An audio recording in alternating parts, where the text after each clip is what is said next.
Ito ho yung dating swimming pool to. Swimming pool yan. Ngayon, dahil kasi nga siyempre ang swimming pool maselan. Kailangan laging kristal ang tubig. Eh dahil sa wala namang gumagamit kasi nga personal namin to, family use lang.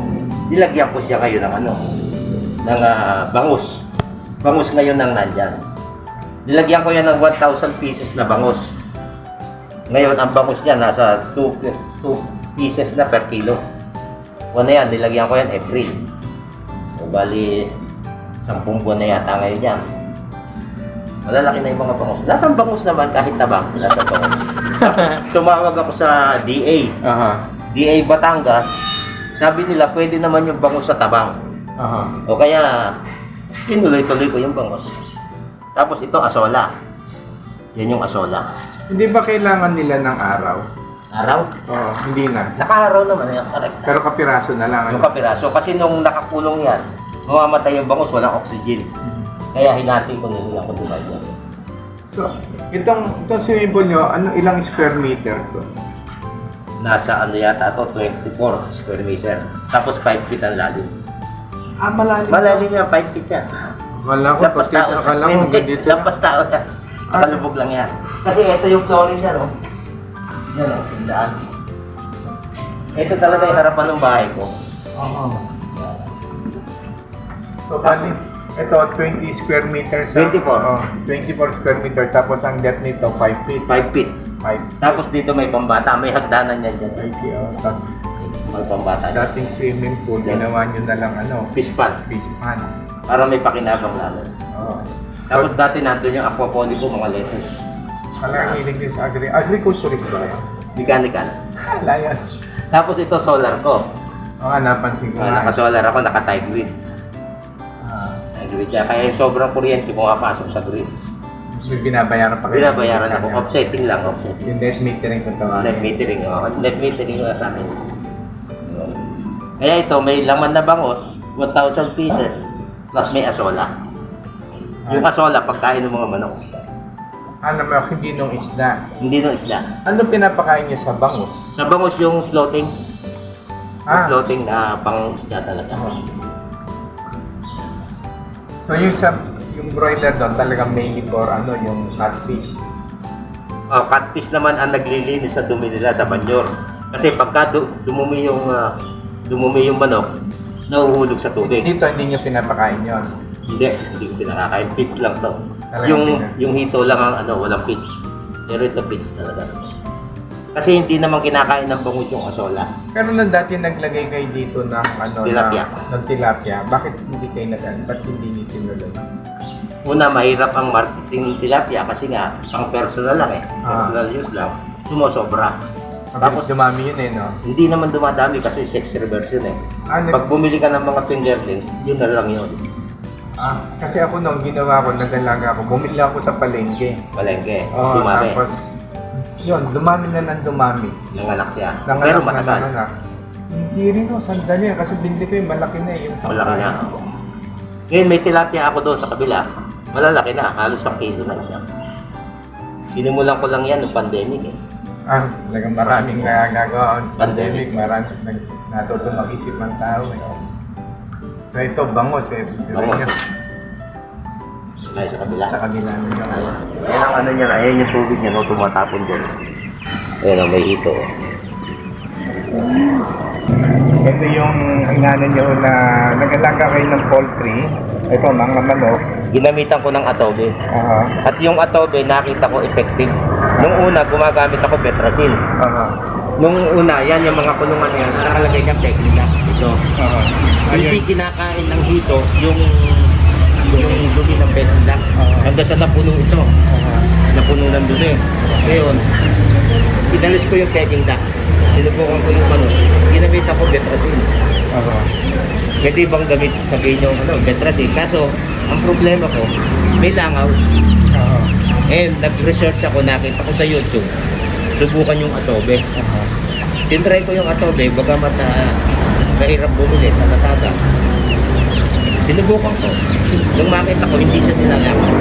yung bed rest is okay, yung mga supplements. Supplement. Diba, nire-recommend din namin yan for additional. Kasi lahat naman yan nasa market magaganda. Oo, pero mas effective, mas na-convince ako sa atobe. Kasi yung atobe, makita niyo yung dumi. Oh. Walang langaw yan. Yan, walang langaw.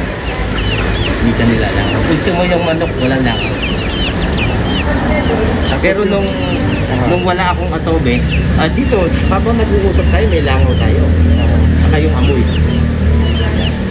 Yan. So ito, pag bagsak ng dumi ng hive yan, Pupunta dito. sa tubig, Hindi. ayan, kakainin na ng mga hito. May hito yan sa ilalim, cactus. Hindi cactus yan. Ano ito yung African? Anong African dito? Tapos siya yung lumalangoy niya para mabulabog. Para mabulabog niya. Oo, Tapos mahuhulog doon. mahuhuling sa May hito din doon. May hito rin doon. Oo. So, ibig sabihin niyo, wala talaga kayong linisan dito. Wala. Kasi, paano kung lilinisin? O, yan yung dumi. Yan, nakikita nga ganyan. Pero walang langaw. Mapapansin niyo, walang langaw. Kaya nga, sabi ko nga, pag nakakita kayo ng langaw dito, babayaran kong 100 isa. Pero may manok ako, ha? Pero walang langaw. Dahil yan doon sa ginagamit kong technology. Ito sabi niyo, every nakakailang harvest kayo na Dahil ang pag-order ko ng manok is weekly, 50 pieces, misa 100. Basta araw-araw, pwede kayong bumili ng manok sa akin kasi tuloy-tuloy na siya. Yun namang yung manok nung natin yun, dahil nakatikin, ano hulasan ng manok? Ala siyang manok. Dahil ibig sabihin na yung broiler Masarap. niya. Iba siya doon sa nabibili sa palengke. Iba yung lasa niya. At saka siksik. Ang laman, siksik. Siksik. Hindi malansa. Yung laman loob, kasi pinakakain ko rin sa ito eh. Ganun ba? Pero yung atay, balon-balunan, yung sinasama namin sa ulam, hindi malansa. Iba siya. Iba yung lasa. Masarap siya. Yan, yung misis ko, kayang patunayan yan eh. Siya tagaluto. So, ito ho, ilan ang population nyo rito? Paano po? Ito, naglalaman ito. Ang capacity kasi ito, 50 eh. Kaya lahat yan, nasa 350. 300. O kaya lang, dahil laging may namimili, kaya ganyan siya, kakunti ng pakunti. So, every week meron kayong benta? Sisaw. Hindi every week. Daily. Daily. Meron akong nakakatay na nakarep na nakachap-chap. Nakadress na, yung Nakadress choice na yon.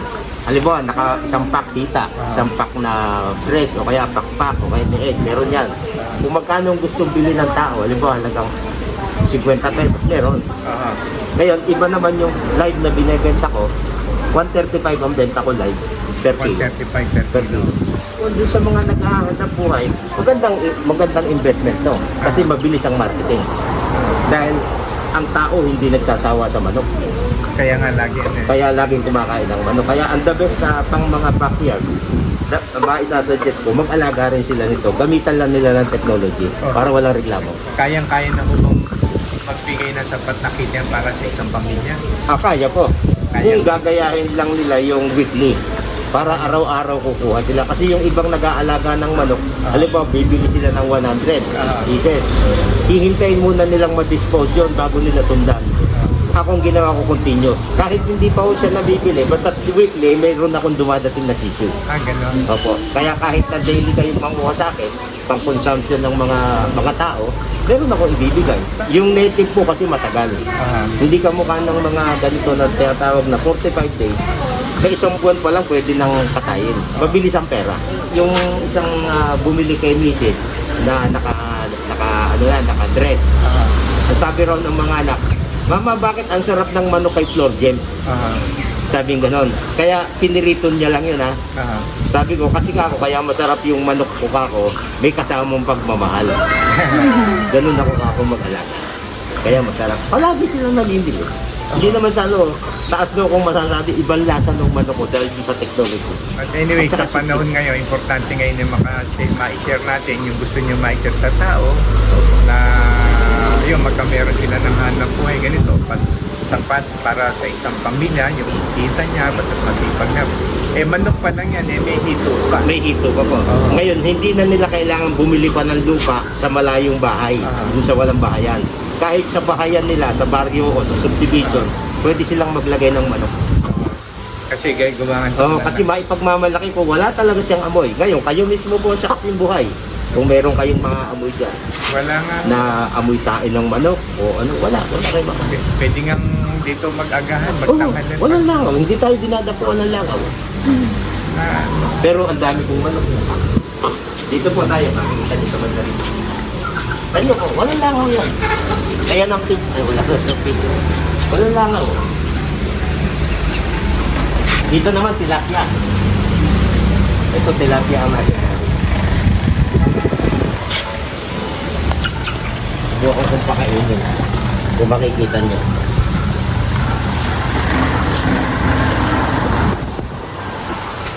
Ito naman, hipon. Ayaw kong ayun. Ayaw lumabas yung hipon niya sa kanina kapag pinigising eh. ito Tilapia. yung ano po na ito nasa taas. Hito rin nasa ilalim niya. Hito rin po yan. Hito yan. Pero hindi pumupunta yung tubig niya dito sa tilapia. Yung sir, may buhat kaya.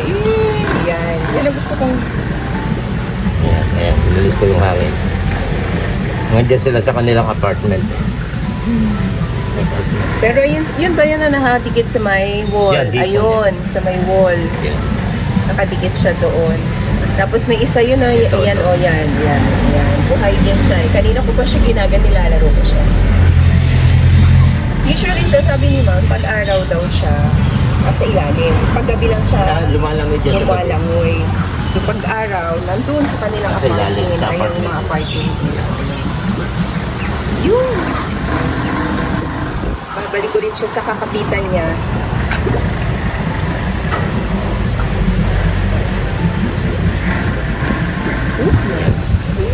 So, bali ang ikot nyo ng eration dito, baka tulad doon ito sa may manok. Pag dumingan, yung tubig nito may sarili siyang pump. Ibinabalik na lang gano'n. Mahuhulog muna yan dito sa mga concrete pump na may mga ito. Ay, distribute mo na. Tapos pupunta rin sa ilalim. Lalim. Oo. Nandun yung pump para umakyat ulit dito. Yung, ibig sabihin yung dumi nila talaga is recirculate. Dililit. Yung dumi hindi na sinasirculate. Yun yung tubig. Yung tubig lang. Kasi yung dumi niya, mahuhugasan siya eh. Kakainin. Yung iba naman, naiiwan siya. Pero malinis na. So, walang filter. Walang pinset. Walang pinset yan. Pero itong sa may tilapia, yan yung may filter. Wala rin. Wala rin. Yun lang kapirasong hangin na yun. Wala. Eh, saan napunta ko yung dumi niya? Yung overflow nito, dahil ito, may overflow to. Pumupunta rin dito sa ilalim. Lahat ng tubig na overflow. Kasi continuous yan nagkakatubig. Naandun din yung hito. Nandun din, may hito doon sa baba. May hito din. Ibig sabihin yung tubig dito sa may tilapia, Pumupunta rin doon. doon sa may hito. Sa hito. Para yung dumi to kakainin din ng hito. Oo, kakainin din ng hito. Tapos yung tubig na malinis, babalik din sa kanya. Hindi na. Iba naman to. Galing naman to sa deep well. Itong tilapia at saka itong hipon, galing sa deep well ang tubig. Ah, hipon to. Ito tilapia. Tilapia yan. Tilapia yan. Ito hipon. Ah, I see. Oh. Banamay. Hindi. Ano to yung Puti eh. tawag doon, yung fried fish, yung ulang. Ulang, yun. Ulang. Buti may nabibilang mo pa yun ng ano, na ulang. Kinuha ko itong ulang na ito sa Batangas. 3 piraso ang mahal. Saan mo sa Batangas? Sa online ko lang nakita sa Facebook. Ang galing. Pinunta niyo po sa Batangas? Hindi na. Pinadala niya sa LBC. Alis mamatay nga siya. Buto na lang nabuhay ko. Ngayon mga anak na lang niya yan. Marami yan eh. Ang na-experience ko yung ginagawa ko dyan, yung tubig. Dawa, miss ka na tayo. Pinalalagyan ko muna ng atobi. Atobi. Ito, nilagyan ko ng atobi to. May atobi yan. Lahat ng tubig na yan, may mga atobi. Salamat po una sa pagbisita ninyo dito sa akin. Ina-appreciate kong mabuti yung malaki yung ginawa ninyo dahil binisita ninyo ako dito kahit nasa malayo. At nakita nyo po yung aking mini farm na makita nyo yung bago kong pamamaraan na integrated, kaya po integrated aquaponic. Kombinasyon po ng manok at saka hipon. Hinihikayat ko po yung mga tao na kahit nasa kanilang compound, sa maliit na bakuran nila, pwede po silang mag-alaga ng manok at saka po ng hito. Integrated. Hindi po sila mababahuan dahil wala po langang. Basta gamitan po na ng tubig, may tubig po siya. saka gamitan po nila ng vitamin at open. So, doon sa mga makakapanood nito, kung gusto nyong bisitahin, welcome naman ho sila dito. Ayan, senior tuturuan kayo at marami kayong makikita rin very interesting at saka may mga mabibili kayo rito na on innovation ni engineer. Maraming po salamat. Okay po, thank you po sa inyo. Thank you po. Thank you.